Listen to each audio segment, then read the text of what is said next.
कमलेशजी सुतार, संपादक लोकशाही न्यूज। आपल्याला आठवत असेल, साधारणतः 15 दिवस हा चॅनल सरकारने बंद पाडला होता।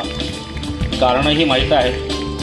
असे हे कमलेशजी सुतार जे सरकार त्याला थांबवण्याचा प्रयत्न करते आणि आम्ही अशाच मूकनायकांना इथं बोलवलं आहे की जे सरकारच्या विरोधात लढू शकतात।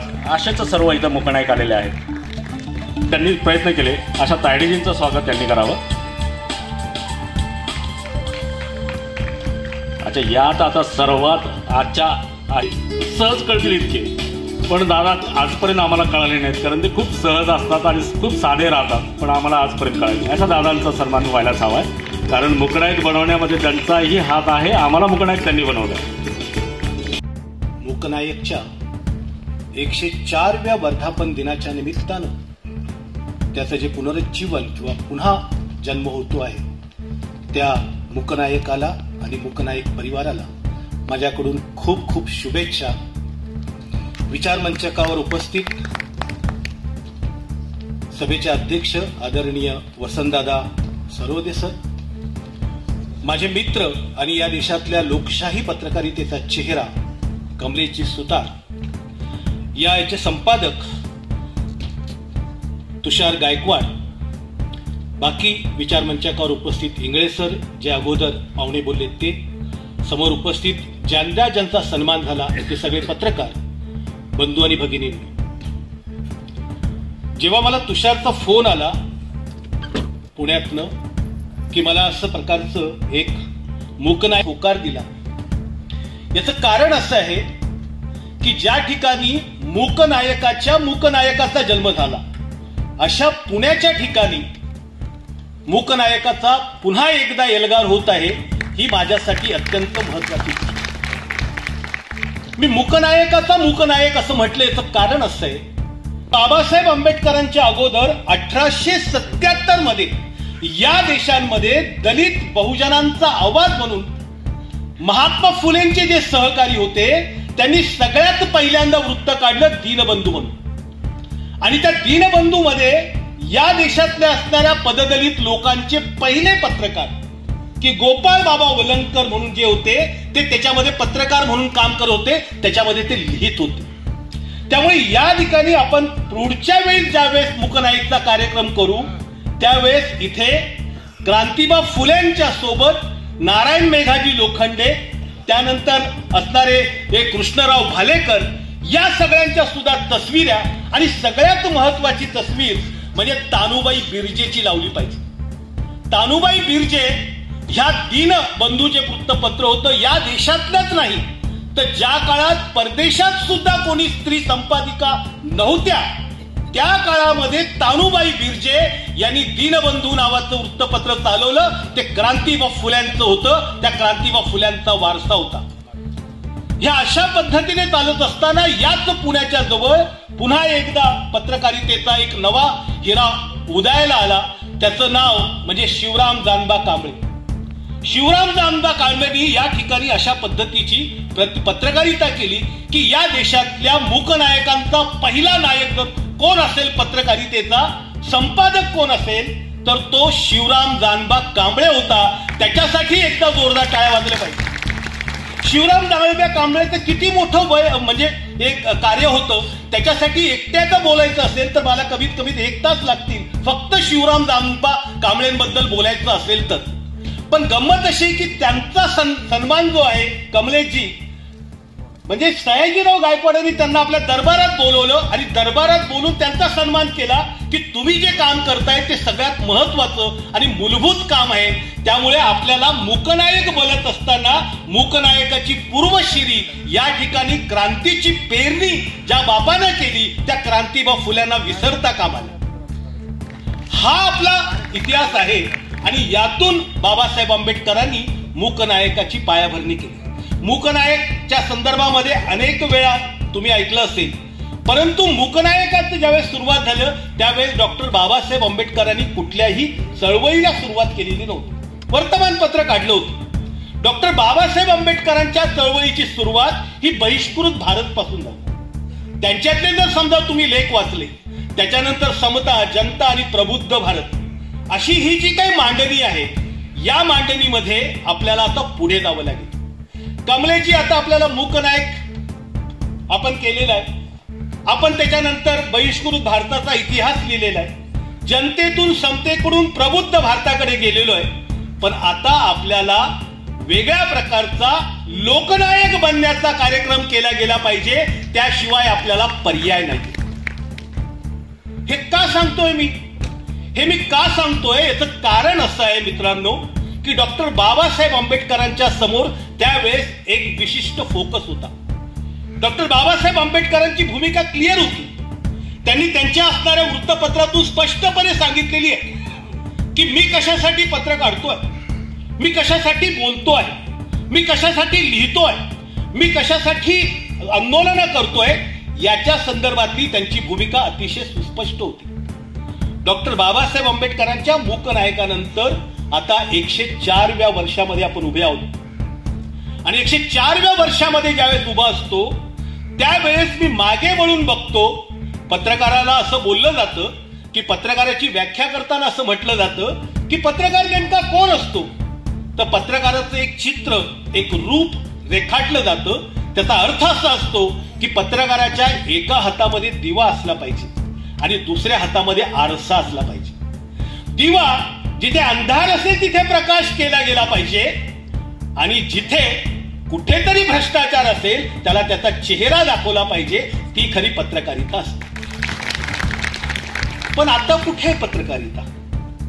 आता पत्रकारिता कुठे आहे? मला असं वाटतं की मी ज्या काळात पत्रकारिता केली त्याच्या अगोदर पासूनच जवळपास मला आठवतं की 1993ला या देशातल्या असणाऱ्या टाइम्स ऑफ इंडिया नावाच्या ग्रुपच्या संपादकानं स्पष्टपणे एक प्रकारे सांगितलं होतं. त्याने काय सांगितलं? Now we are not in a business of journalism, we are in a business of info entertainment. आम्ही माहिती आणि मनोरंजनाच्या धंद्यामध्ये आहोत. आम्ही काही सैनिक नाही आहोत, आम्ही काही लढवाई नाही. चेहरा सैनिकाचा लावायचा पण काम मात्र दलालाचं करायचं. ही पत्रकारिता तेव्हापासून सुरू झाली. हे तेव्हापासून अधोगतीला जे सुरू झाली त्याचं कारण तुम्हाला आज असं दिसतंय की पत्रकार हा अँटी इस्टॅब्लिशमेंट असला पाहिजे. पत्रकार हा कायम वंचित, शोषित, पीडित अशा लोकांच्या बाजूने असला पाहिजे. हा अलिखित नियमच आहे. तो का आहे? ज्यांच्याकडे पैसे आहेत, ज्यांच्याकडे ताकद आहे, ज्यांच्याकडे शक्ती आहे ते तर आपल्यासाठी न्याय कसाही मिळवतील. त्यांच्यासाठी न्यायासाठी लढण्यात काय करतील? त्यांच्यासाठी कुठल्या पद्धतीने न्याय लढवणार आहे? खऱ्या अर्थानं आवाज जो असतो तो या शोषित, पीडित, वंचित घटकांचा जो करतो अँटी इस्टॅब्लिशमेंट. आणि मग त्यामुळे काय झालेलं आहे की एकूणच पत्रकारितेच्या हिशोबाने तुम्ही जर पाहिलं की मी ज्यावेळेस पत्रकारितेच्या आकर्षणामध्ये होतो त्या काळामध्ये मी धावत जाऊन कुठली काही मराठवाडा बघायचो की आनंद भालेकरांनी काय लिहिलंय का. मी धावत जाऊन काही इंग्लिश वृत्तपत्रांचे अग्रलेख वाचायचो की त्याची काही भूमिका आहे का. आता कुठे आहे भूमिका? आता तुमची भूमिका ही टीव्हीवर दिसणाऱ्या 10 सेकंदाची बातमी. काल परवा एक किस्सा घडला. माझा मित्र माझ्याशी बोलत होता. माझा मित्र बोलत असताना तो असं म्हणाला, आम्ही त्याच्या दिवाणखान्यात बसलो असताना तो असं म्हणाला की माझ्या घरामध्ये नाही का माझी मिसेस मालिका बघत असते पण मी मात्र नाही का न्यूज बघत असतो. माझी मिसेस जी आहे ती मालिका बघत असते आणि मी मात्र न्यूज बघत असतो. मी त्याला म्हटलं त्याचा अर्थ काय? याचा अर्थ असा आहे म्हटलं मित्रा की तुझ्या मिसेसला माहिती आहे की ती जी मालिका बघते ती फेक आहे, तिला तिची कल्पना आहे. पण तू जी बातमी बघतो आहे त्या बातमीमध्ये कधी मालिका सुरू होईल याची काही गॅरंटी देशील का? त्यामुळे एकंदरीतच पत्रकारितेचा तारू जो आहे तो अशा पद्धतीनं चाललेला आहे. आपल्याकडे जगामध्ये एक संस्था आहे जागतिक, जर्नलिस्ट म्हणजे रिपोर्टर्स विदाऊट बॉर्डर्स.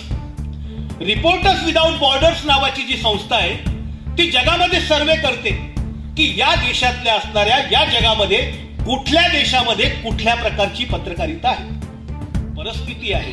आणि याच्यामध्ये एक मूकनायक पुण्यातून उभा राहतो.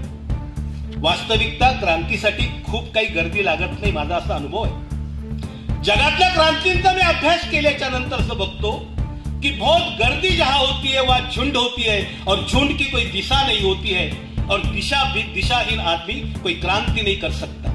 क्रांतीसाठी एक माणूस, 4 माणसं, 15 माणसं खूप झाली. मी स्वातंत्र्य लढ्याचा अभ्यास केला आणि त्याची यादी संपूर्ण पाहिली.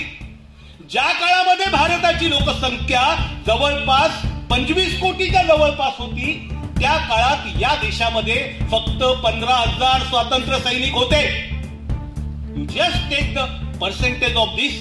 तुम्ही याचं पर्सेंटेज काढा, किती टक्के लोक क्रांती करायला होते. त्यामुळे अंधार कितीही असू दे, कितीही दुश्मन असू दे, पहिल्यांदा मी खूप लोकल वृत्तपत्रांबद्दल बोलायचो. कमलेशजी छोट्या छोट्या असणाऱ्या पीठ पत्रकारितेबद्दल, किंवा आमचे मित्र होते सामनाचे, ते असं म्हणायचे की काही दिवसांनी नाही का स्टँडवरती, रेल्वे स्टेशनवरती असे बोर्ड लागले जातील की जिथे म्हणजे खिसे कापून पासून सावधान असतं, तिथे पत्रकारांपासून सावधान राहा असे बोर्ड लावायची वेळ येईल. आता मी त्यांच्याबद्दल बोलत नाही बिचाऱ्यांसाठी.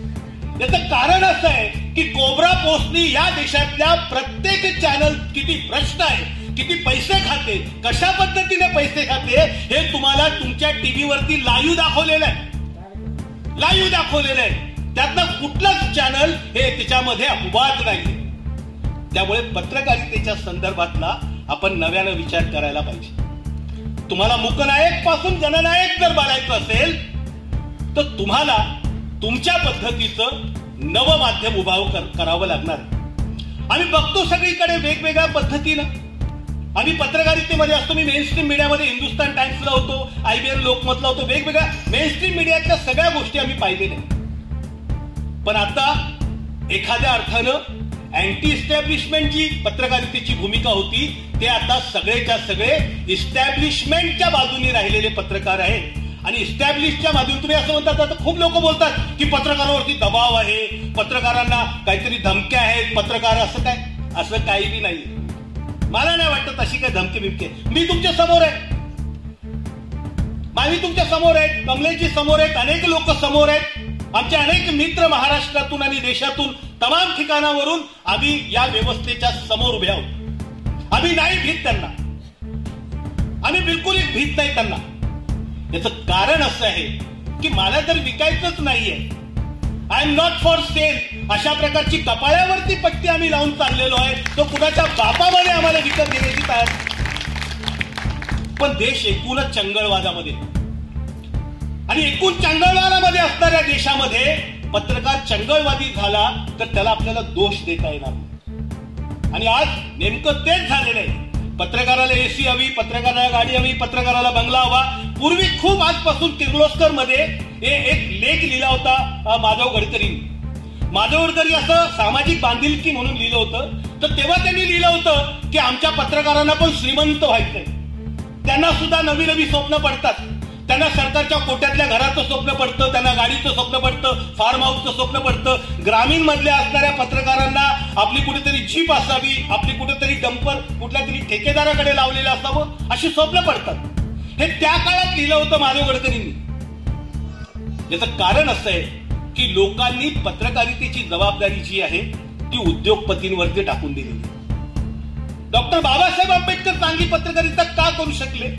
कारण डॉक्टर बाबासाहेब आंबेडकरांची पत्रकारिता हे लोक चालवत होते. महात्मा फुले चांगली पत्रकारिता का करू शकले? कारण महात्मा फुलेंची पत्रकारिता लोक चालवत होते, चळवळ लोक चालवत होते. तुम्ही ज्यावेळेस तुमच्या पत्रकारितेची जबाबदारी उद्योगपतींकडे देतात, या देशातल्या प्रमुख घटना म्हणजे उद्योगपतींकडे एकेकाकडे 8-8, 10-10, 25-25, 40-40 चॅनल आहेत. या देशामध्ये 1 लाख वृत्तपत्र निघतात आणि 300 वृत्तवाहिन्या आहेत. आणि या सगळ्या वृत्तवाहिन्या ज्या आहेत ते तुमच्या कुणाच्याही इथं नाही. याचं कारण असं आहे की सत्तेचा एक नवा पॅटर्न झालेला आहे. तुम्ही बाबासाहेब आंबेडकरांच्या नावानं आता आपण बोलतो. डॉक्टर बाबासाहेब आंबेडकरांनी रेव्होल्युशन आणि काउंटर रेव्होल्युशनची एक थेअरी मांडलेली आहे, क्रांती आणि प्रतिक्रांतीची. क्रांती आणि प्रतिक्रांतीची ही थेअरी मांडत असताना डॉक्टर बाबासाहेब आंबेडकरांनी, महात्मा फुल्यांनी जी क्रांती केली त्याला आता प्रतिक्रांतीचं रूप देण्याचं चालू आहे. बरं हे काय येतं? या देशातल्या असणाऱ्या सत्ताधाऱ्यांना, या देशातल्या असणाऱ्या उद्योगपतींना, या देशातल्या असणाऱ्या बड्या भांडवलदारांना या देशावरती आपला कब्जा हवा असतो. तो कब्जा तिथल्या जमिनीवर हवा असतो, इथल्या मूलभूत असणाऱ्या खनिजावर हवा असतो, इथल्या पाण्यावर हवा असतो, इथल्या प्रत्येक गोष्टीवरती त्यांना कब्जा हवा असतो. आणि त्यासाठी ते व्यूहरचना करत असतात. आणि ही व्यूहरचना करत असताना आता तुम्हाला सांगतो की सत्तेचा एक नवा पॅटर्न आलेला आहे. पूर्वीच्या काळामध्ये लोकांची मतं, लोकांचे विषय, लोकांची गोष्ट असं करायला जायचं. आता काय करायला जात आहे की लोकांचे डोकं फिरवायचे. Conditioning the people, weaponisation of journalism, म्हणजे एकूणच माध्यमांचं हत्यार म्हणून वापर करायचं. मग मी चेहरा आहे किरण सोनवणे विकत घ्या, त्याला जे काही पॅकेट असेल द्या, त्याला सांगा की आम्हाला जे पाहिजे तशा पद्धतीनं बोला, तशा पद्धतीची भाषा करायला लावा. वेपनायझेशन, मी हत्यार, आय एम द टूल, मी एक टूल बनणार. आणि आता जे सगळे बोलत नाहीये, they are the just tool in the hands of the industries. आणि मग नवा पॅटर्न काय आहे? या देशातल्या असणाऱ्या मोजक्या भांडवलदारांनी, या देशातल्या धर्मांधांनी, या देशातल्या असणाऱ्या राजकारण्यांनी, या देशातल्या असणाऱ्या कलावंतांनी, या देशातल्या असणाऱ्या लेखकांनी, यांनी सगळे मिळून एक अशा प्रकारची व्यवस्था निर्माण केली गेली आहे की सर्वसामान्य माणसाच्या चेहरा फक्त दाखवायचा, कामं मात्र सगळीकडे करायची. याचा परिणाम काय झाला? आज असा परिणाम आहे की 1% लोकांकडे या देशातली असणारी 40% संपत्ती आहे आणि या देशातल्या 10% लोकांकडे 70% संपत्ती झालेली आहे. जर समजा पंजाबातल्या शेतकऱ्यांनी या ठिकाणी उठाव केला नसता तर तुम्ही तुमच्या जमिनीला सुद्धा मुकला असतात, उद्या तुमच्या हातात काहीच मिळालं नसतं.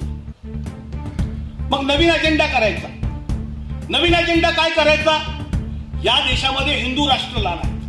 अरे भाई, मी कोण म्हणतं हिंदू? ज्या देशामध्ये चपराशीपासून तर पंतप्रधानांपर्यंत, पोलिसापासून तर प्रत्येक खात्यामध्ये हिंदूच आहेत ना, हिंदूच आहेत.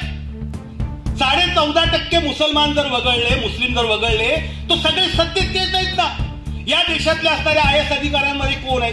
या देशातल्या प्रशासनात कोण आहे? या देशातल्या जज मध्ये कोण आहे? या देशातल्या मंदिरामध्ये कोण आहे?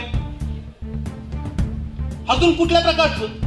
बरं, चला तर तुम्हाला हिंदू राष्ट्र बनवायचं आहे, काय तुमचा अजेंडा आहे सांगा. तुम्हाला घटना बदलायची आहे, चलो लेट स्पीक ऑन दिस. घटना बदलायची, काय बदलायचं? डॉक्टर बाबासाहेब आंबेडकरांनी या देशातल्या तमाम वंचितांना जे अधिकार दिले त्याच्यापेक्षा जास्त काय तुम्ही देतात? आहे तुमच्यात हिंमत? पण मस्त इथल्या असणाऱ्या लोकांना, ज्यांची अक्कल गुडघ्यामध्ये आहे, बिचारे श्रद्धेच्या नावानं मागे जातात, लुडबुड होतात आणि मग कुठल्या तरी असणाऱ्या ट्रॅप मध्ये अडकले जातात.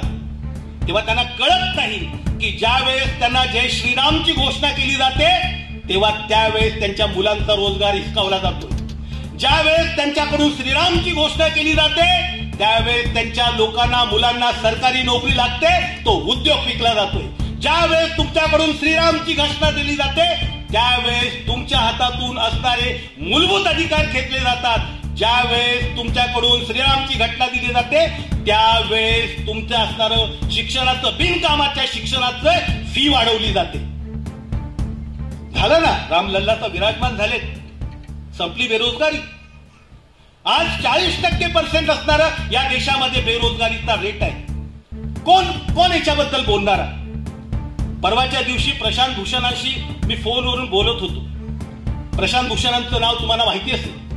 प्रशांत भूषण असं म्हणाले की किरण जी, मैं पिछले तकरीबन 1.5 साल से इस बिहार में घूम रहा हूं और हर एक आदमी से मैं पूछ रहा हूं कि तुम्हारे सवालात क्या है, तुम्हारी जरूरतें क्या है, तो तुम्हारी जरूरतें हमको बताओ. या देशातल्या लोकांच्या जरूरता काय? त्यांना रोजगार पाहिजे, पोटभर अन्न पाहिजे, त्यांच्या मुलाला शिक्षण पाहिजे, आजारी पडले तर इलाज पाहिजे, हे सगळ्या गोष्टी सांगतात.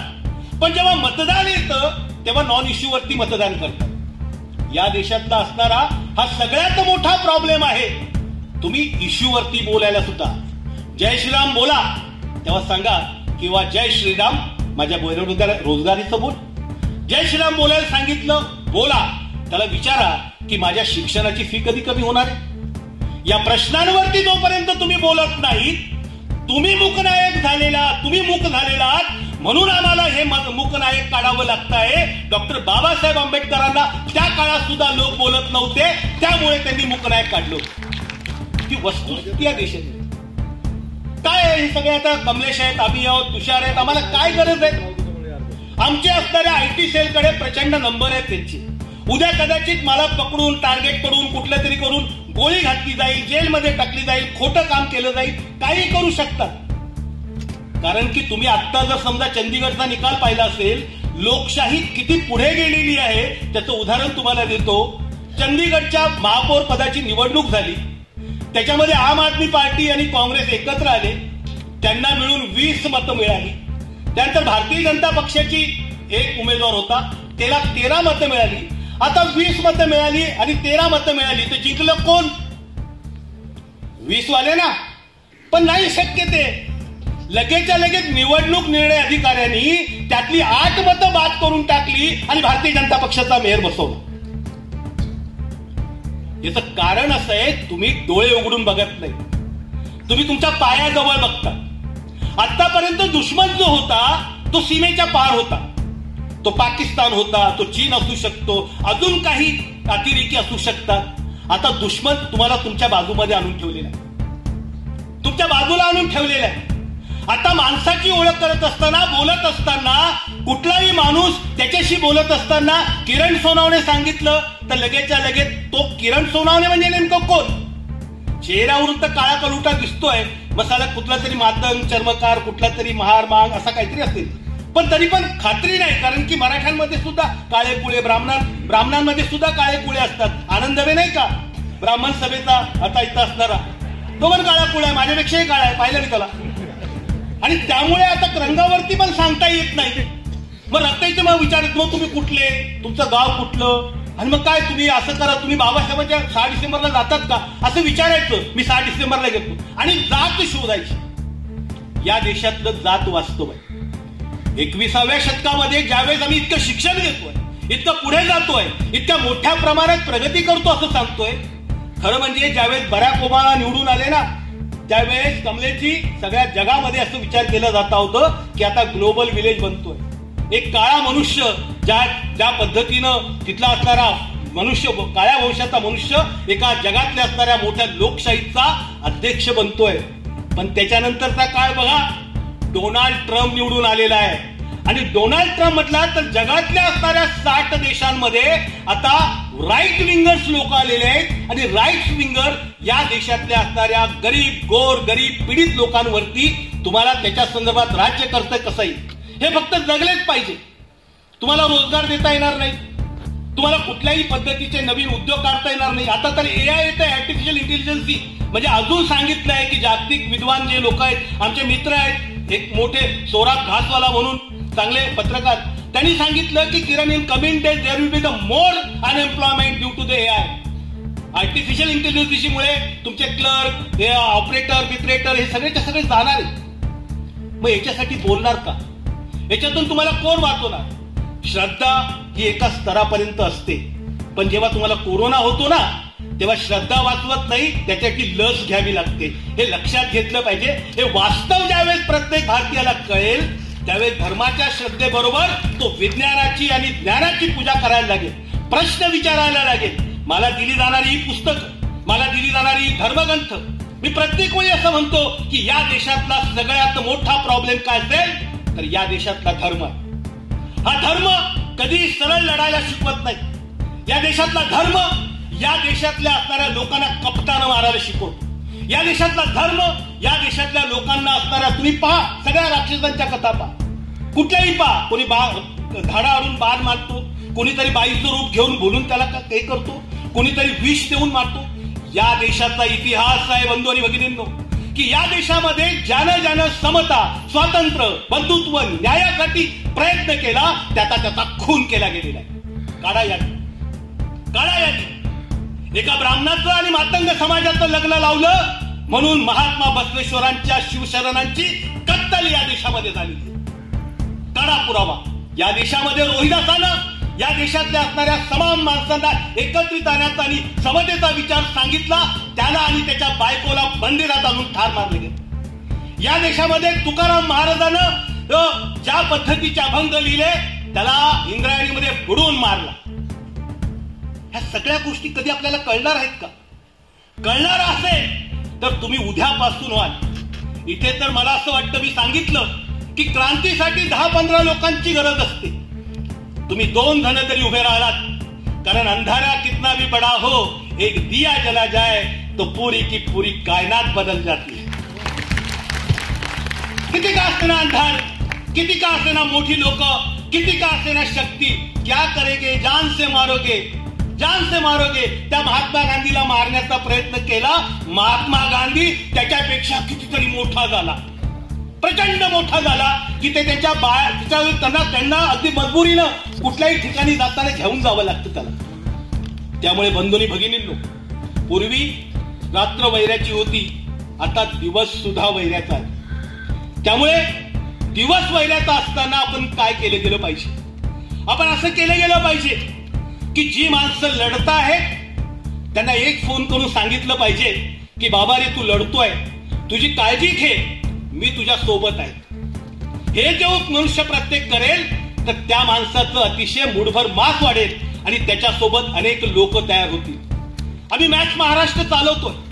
आम्ही मॅक्स महाराष्ट्र चालवत असताना आमच्यावरती प्रचंड हल्ले झाले. आमचं 2000 जीबीचं असणारं जे संपूर्णच्या संपूर्ण मटेरियल होतं ते डिलीट करून टाकण्यात आलं. आमच्या वेबसाईट वरती पोर्न क्लिप टाकण्यात आल्या. आमच्या संदर्भामध्ये आमचे अकाउंट हॅक केले गेले. आमचं अकाउंट डिलीट करून टाकून दिलं. पण आम्ही हरलो नाही. आम्ही त्यांना सांगितलं की तुम्ही मेनस्ट्रीम मीडियात ठेवलं नाही आम्हाला, आम्ही अल्टरनेट मीडिया काढला. तुम्ही तिथून आम्हाला हकवाल, आमचं तोंड तर आहे. आम्ही चौकात, माणसात, लोकात, भाऊ बहिणी, विद्यार्थ्यात प्रत्येकात जाऊन आम्ही पसरूया. प्रत्येकात जाऊन आम्ही आवाज करूया आणि सांगूया की ये जो सरदार है ये झूठा है, ये फेक है, ये इस देश के असणारे तमाम चंद लोगों का गुलाम और दलाल है. आम्ही बोलणार. तुम्ही मूर्ख लोकांना धर्माच्या नावावरती मूर्ख बनवू शकता. तुम्ही अर्धवट लोकांना त्या संदर्भामध्ये बोलू शकता. पण या देशातल्या 140 लोकांमध्ये आज सुद्धा तुमची लायकी ही फक्त 37% आहे. या देशातलं फक्त 37% मतदान तुमच्याकडे आहे. उरलेली लोक एकत्र उभी राहिली तर त्यांनी नुसतं थुकलं तरी तुम्ही वाढून जाल, इतकी आमची ताकद आहे. त्यामुळे आम्ही ठेम आहोत. त्यामुळे बंधू आणि भगिनींनो, मूकनायकच्या निमित्तानं तुम्हाला मी विनंती करेन की माझा मित्र, माझा लहान भाऊ तुषार गायकवाड या निमित्तानं नवा प्रयोग करतोय. उद्यापासून तो इथल्या असणाऱ्या जातीवाद्यांच्या रडारवर असणार आहे. त्याच्या संदर्भात तो लिहितो, बोलतो, त्याच्या संदर्भात त्याला लक्ष केलं जाणार आहे. त्यामुळे माझी तुम्हाला विनंती आहे की त्याला सगळ्या पद्धतीनं मदत करा आणि त्याच्यासोबत उभा राहा, हीच विनंती करतो आणि इथे थांबतो. धन्यवाद.